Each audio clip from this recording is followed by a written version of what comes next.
ecstatic even. Okay, so if I can start off just getting a brief history of the band, how you met, how you came to work together, that sort of thing. I guess that means me start, huh? All right. While I was recording my second solo album, Long Hard Look, I had the good fortune to have Viv playing about 3 tracks, and we struck up a friendship and talked about working together at some point in the future. At the time, he was involved in a group called River Dogs. A short time later, upon their demise, we again spoke about putting something together, and along with Bruce Turgon, the bass player and co-writer of a lot of the songs, we ventured out as a band, looked for a drummer, and began putting together what would become the first Shadow King album. Splendid. And what sort of experience do you think you brought to the band, the Shadow King band, from your previous solo stuff? Obviously Vivian, Dio, Whitesnake, that sort of thing. Well, I brought a lot of years of working with Foreigner as lead vocalist and writer and co-writer of just a bunch of songs. And again, 2 albums worth of solo material. Just a lot of experience and hopefully a strong vision and some very definite focus on what Shadow King could be as a rock band. Did you, I mean, obviously, having done 2 solo albums, did you feel it was important that the band was billed as a band rather than Lou Gramm and Shadow King or Lou Gramm and Vivian Campbell? Yeah, I think there was a lot of opinions outside of the band on how it ought to be handled, but from within the band, we unanimously wanted it to be a band name, not Lou Gramm Band or Lou Gramm and the name of a band. We wanted it to be a band because that's exactly what it is. Brilliant. And do you think that the albums, mainly the songs that are a collaboration between you and Bruce, do you think that will the album represents the band at this stage, or do you think that it'll change when maybe you do the next album? There's more writing from Vivian and Kevin as well. I think at this point it's a representative first step. I see Viv's participation in writing and in singing and basically all aspects as increasing. I think once the band gets on the road, performs together as a band, and starts, presenting input from our experiences together as a band, we'll grow creatively, and you'll see different facets emerging. Splendid. And after spending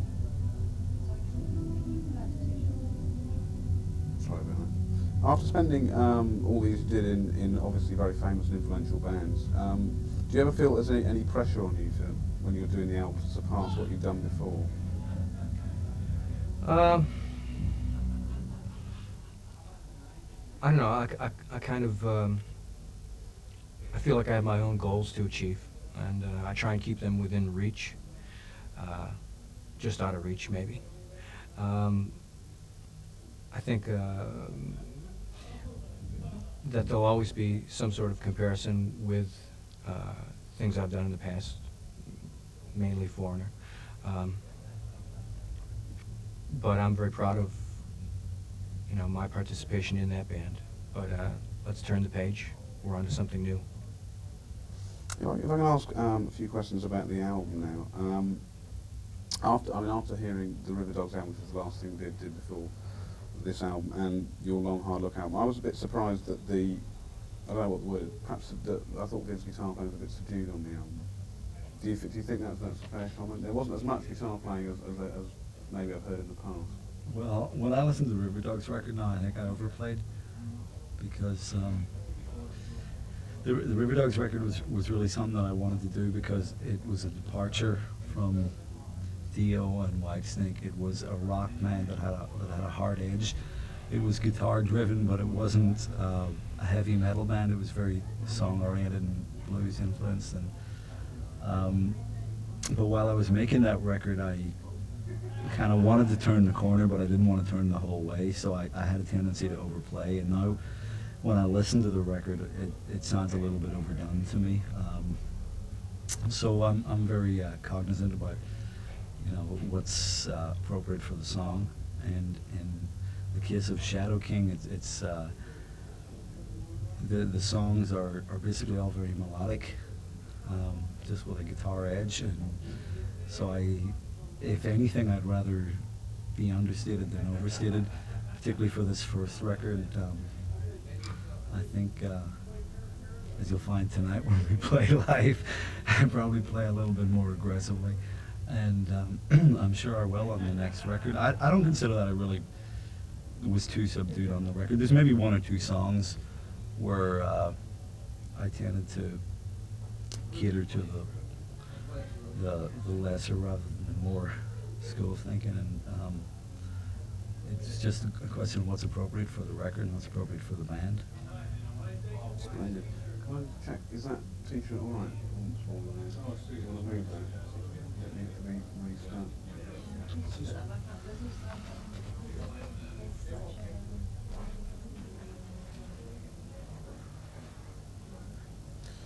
Okay, if I can ask about Keith Olsen now, who produced the album. Obviously he's a very big name producer, but also, I thought with the experience you both got, and Bruce as well, that you could perhaps have produced the album yourselves. Obviously, putting the band together, you know where you're going, you know what you're doing. Did you feel that you needed someone else there that was not in the band, just to give an objective opinion? I think in the case of the first record, it was real important to have someone, because it was all just coming together, all the people and the songs. And I think it was important to have someone who could be objective, but yet shared the experience that the people in the band have. And Keith was well qualified on a number of counts because he's produced a lot of very, very successful records, and he'd worked with Lou in the past on a Foreigner record. I'd worked with him briefly on some Whitesnake material, and we were familiar with his work. And he's a great vocal producer, and he has very good pop sensibilities and good radio ears for making FM sounding records. And his personality is also such that he's very up, and he keeps the atmosphere charged in the studio. And it's very, very easy after being in the studio for a couple of months to lose interest as well as lose direction. And he was always very fresh about it. So I think in the case of the first record, it was real important. Maybe in future records it won't be quite so important. Hey, keep down out there, buddy. You're on TV. No. Sorry about that. That was very interesting. Shall I repeat myself? Yes, sorry. You remember all that? Yeah. Sorry Okay. about that. Maybe I can be more succinct this time. Yeah. If you could say producer and Keith Olsen so the viewers know. Okay. Yeah. What was the question? The question was about Keith being a big name, and I just wonder whether you ever felt that you had the vision and the ability to produce yourselves, or whether you needed someone to add that extra bit and be an outside person. Yeah, well, in the case of the first record, because it was a new band and because we were coming together to make this first record together, I think it was real important to use a producer and a producer with experience.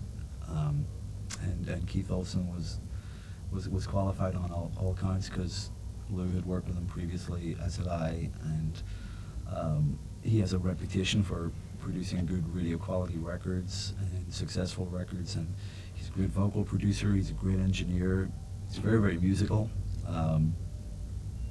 and his personality was such that he kept things charged in the studio. Brilliant, that's lovely. And if I can ask now about Europe in particular, I wondered how you both felt personally about coming back to England and playing so quickly after the album coming out. Do you think it was important to get back to Europe and play a show and show your faces again? Hell yeah. I haven't been here in 6 years to perform, and I remember the last time I was here with Foreigner, we did Wembley, and it was it was just really crazy, and we had a great time. And you know, I don't know where we're going to end up touring first, but I think this is a great place to start. What about you, Ben? I love playing in Europe, being in England or anywhere else. I just find that the audience reaction is so different from what it is in America. I think it's a little bit easier to please an American audience because they go for the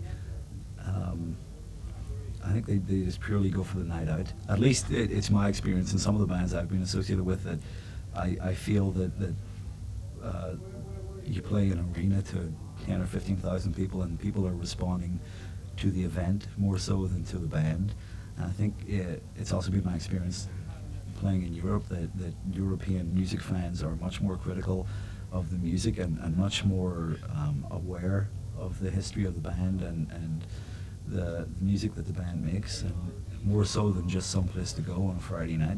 So that's why it's always exciting to come back. Plus, I was born in Europe, and it gives me a chance to go home. So. And what about when you were rehearsing, getting the set together? I mean, obviously you're going to play a lot of the new album. Did you feel any pressure that you ought to play perhaps some old foreign stuff or all that sort of thing? I don't know about pressure. I think it was just kind of a general consensus to maybe touch base on a little bit of the past, and it's not you know, melding Foreigner with Shadow King. We hit on one song, and we actually do a couple songs from the late '60s, early '70s from our favorite bands. So it's just kind of a place to show people where we were coming from. Do you think you need to approach gigs in a different manner in song terms in Europe as opposed to the States?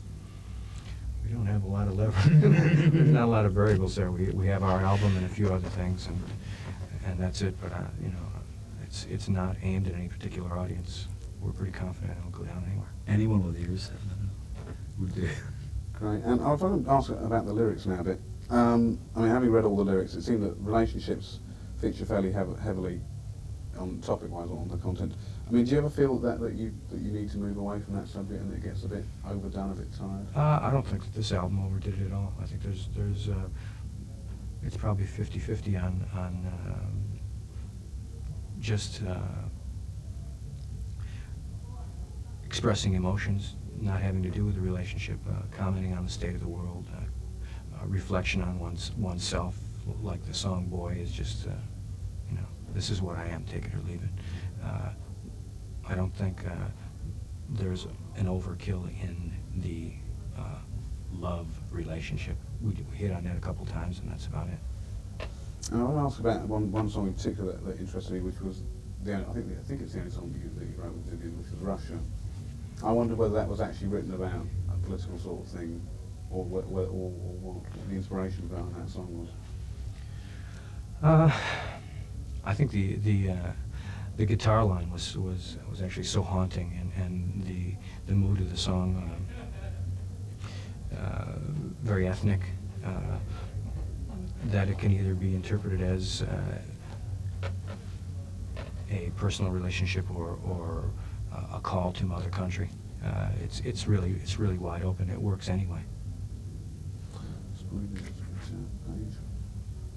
And what about any other plans? I mean, obviously you come over with this one show. Are you looking to come back to Europe fairly soon again? We'd like to, as soon as they'll have us. So. We've just signed with an agency, and they promised us something pretty good for 1992. We're gonna need all of that to establish this band, but we don't know what it is yet. So. Splendid. I think that covers everything I had down here. I cut you off, bud? I just want to see whether there's anything that... Bastard. Get me later if I don't. I just wanted to ask if there's anything that I didn't ask that you'd like to talk about, any particular things that I may have missed. Want to talk about Knitter? Nah. No. Actually, Vivian, perhaps you could say about your previous band and the experiences you brought to Shadow King, and also, did you share the same vision as Lou as what you wanted the band to be? Was it like very weird thing? Sorry if you talked to Jim. Okay, So it'd be answer your nice to question. have, like, both of you talking about that. Good point. Okay. Well, Jim. I don't know. This is a very different band from what I've been associated with in the past. Not only musically but personally. For one thing, I mean, the major bands that I've been associated with in the past have been really hardcore rock bands. Like Dio was a real heavy metal band in every sense of the word, and Whitesnake was a very hard rock band too. But there's a difference here musically because there's a very strong emphasis on melody, and Lou's a very different singer from Ronnie Dio, very different indeed. I mean, Lou's a real soul singer, and there's a lot more space in the music.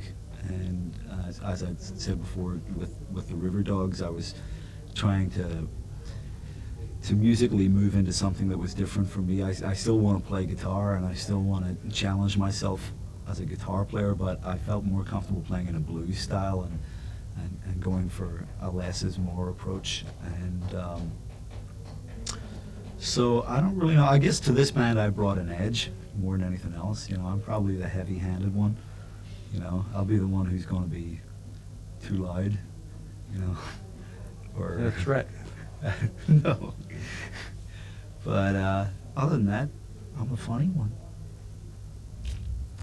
You just do the vision bit as well. The bit about the vision. No, that was That good. was That's actually excellent. happy with This song you mentioned just now, Russia. Mhm. Are you going to be playing that live Mhm. tonight? It would help us greatly if you could answer that again, Lou, because you didn't actually answer the statement. If you could say the song, you know, what you said about the song being inspired actually by the guitar. Mhm. Would you mind doing Sure. that one again for us? Because that would be nice. Yeah, if you just mention the song title. Okay. When Viv first played me there's a little cassette tape of this kind of guitar pattern he had. It struck me as being very ethnic and very infectious. And basically, we hit upon a lyric right away. The song was called Russia, and it doesn't have to be a real personal relationship type of interpretation. It could be a call to Mother Country. We actually caught a little bit of flack from some people outside the band who thought it would be much more accessible if we personalized it. But we stuck to our guns, and it is what it is. Excellent. Splendid.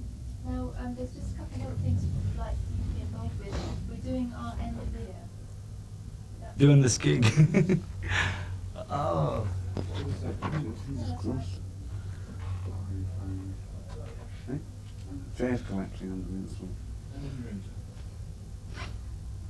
Jim, do you want to say Yeah. question? Do you want to start with the best thing that happened in rock music in 1991? The best thing that happened in rock music? That's the one that's got me stumped. I have Right. to start with the hard We one. start with the best LP of the year. Okay. The best album. My favorite album of the year. So I'm trying to think if it came out this year or last year. I think it may have been the start of this year, and that was a band called the Rembrandts, which I really love. And the reason why I love it is because, you know, I love the Beatles and I love pop music in general, and I love warm sounding records, and it's a really honest sounding record. It was recorded actually on a demo format, basically a 16-track half-inch format, by a guy called Danny Wilde, who's a singer in the band, and it just sounds really refreshing to me in this era of overblown production, that a record like that could come across so well, at least as it did to me, and gets my vote. What about the best gig you went to this year?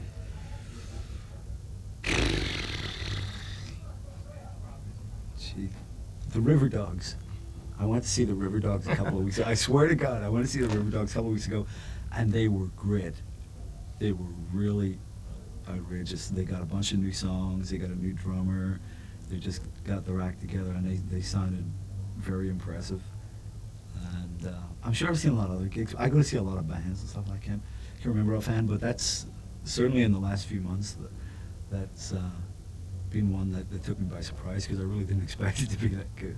And what about the worst thing in rock music this year? The worst thing in rock music, I think, is a continuing trend to just follow formats, you know, and stifle creativity. And I don't think that the music industry is very conducive to creativity, and that's unfortunate because that's what it's supposed to be about. What about the best thing? We can get back to that. The best thing that's happened for me, joining Shadow King, getting to come to Europe and hopefully do this show, which will be the start of many, and you know, having a good time, being allowed to do what it is I do, because if I didn't do this, I don't know what I'd do. Thank God for rock and roll. Brilliant. Excellent. Thank you. Splendid. Okay. You've taken all this. That's all what you were going to say, wasn't it? Exactly. What he said. Just have that a little bit looser, Patrick. Thank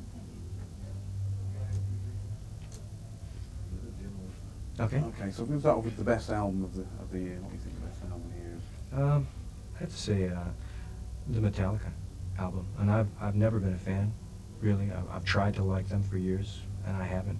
But this album, I think, has done it for me. I think there's a stronger sense of melody, and the modal harmonies are really appealing. What about the best gig of the year? I don't know. We spent a lot of time recording, and I can't really say that there was one that really turned me on. I went to a few shows, and it's not even worth mentioning who, because they weren't the ones. All right. What about the worst thing that happened for rock music in 1991? I think we lost a lot of good people in rock, from Steve Marriott, Steve Clark. Geez, I don't want to start naming names because I know I'm going to forget somebody, and they were all important, and they'll all be missed. That's a drag. Also, the continuing tightened format and the absence of rock on the charts is a little bit depressing, but I think it's going to change. Right. What about the best thing? The best thing of the year? For me, completing this album and feeling like I've accomplished something new and vital and fresh, and having a good bunch of people around me. Splendid. That's great. Okay, that's it for you guys. Thank you very much. Bye. Okay, so what was your favourite LP of the year? I think it's got to be the new Nirvana album. And what about the best gig of the year for you? I don't know if it was everybody's best gig, but I really enjoyed the latest AC/DC tour. And what about the worst thing that happened in rock music or to rock music? The worst thing that I can think of, it's pretty close to home, is the Bill Graham tragedy. And what about the best thing? The best thing's got to be this album, Shadow King. Lovely. Yep, spot on. Okay. Brilliant. Should I get out of here now, or just slide over? You can just, you can't see you in the shot. Okay. You sat now. Oh, no, What I'm do we not. start I still with? don't have an album. Pick an album, any album. What was the last album you listened to that came out this year? Ours. Led Zeppelin. Well, we put That's too not much time working. in this record this year. We don't get out much. What else did we hear that was good? I'm trying to think some of the other product that we got in. Yeah, from Atlantic. Rock. Look at you. Yep, look at me. Okay, so what was your favourite album of the year? I'll have to say the new Julian Lennon album. And what about your favourite gig of the year? Favorite gig was Kiss. They had the old show with the pyro and everything. It was just great, like the old days. And what about the worst thing that happened to music this year? I think all the deaths in and around the music industry were probably the worst thing. Sorry. And what about the best thing? Best thing? Well, of course, this album, Shadow King. So you better just do the Yeah, worst we can just do the thing. worst thing again because I interrupted you. Okay. Won't ever do that. Ever do that again? So what was the worst thing that happened to you this year? I'd say all the deaths that happened in and around the music industry. Splendid. Right then, that's it. Super. Wrap up, Okay. basically. Thanks very much.